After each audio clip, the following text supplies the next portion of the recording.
समाजातील प्रत्येक घटना थेट आपल्यापर्यंत पोहोचवणारे आपलं हक्काचं न्यूज चॅनल क्रांती सूर्य न्यूज. संपादक शशिकांत राजवंत. आधुनिक महाराष्ट्राचे शिल्पकार, महाराष्ट्र राज्याचे पहिले मुख्यमंत्री स्वर्गीय यशवंतराव चव्हाण यांच्या स्मृती जपण्यासाठी त्यांच्या जन्मगावी उभारण्यात आलेल्या यशवंतराव चव्हाण स्मृती न्यास इमारतीची सध्या मोठी दुरावस्था झाली आहे.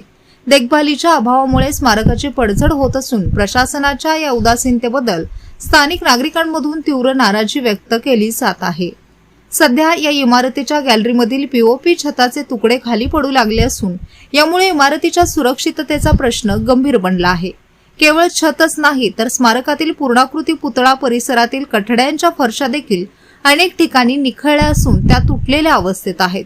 2015 साली यशवंतराव चव्हाण यांच्या जन्मशताब्दी वर्षानिमित्त या परिसराच्या विकासासाठी मोठा निधी खर्च करण्यात आला होता. मात्र त्यानंतर नियमित देखभाल आणि दुरुस्ती न झाल्याने आज ही दयनीय अवस्था ओढवली आहे. इमारतीतील सभागृह आणि विचारमंचाजवळील खोल्यांमध्ये अस्वच्छतेचे साम्राज्य पसरले असून गेल्या काही दिवसांपासून इमारत नियमितपणे उघडली जात नसल्याने पक्ष्यांच्या विष्ठेमुळे सर्वत्र घाण साचली आहे.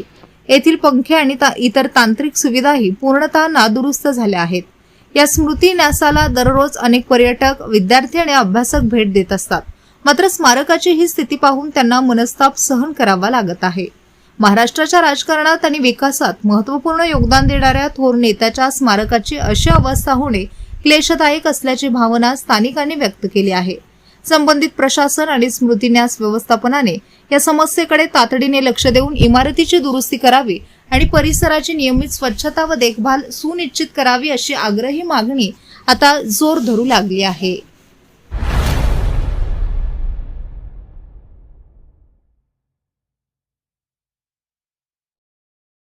क्रांती सूर्य न्यूज. संपादक शशिकांत राजवंत. सबस्क्राईब करा,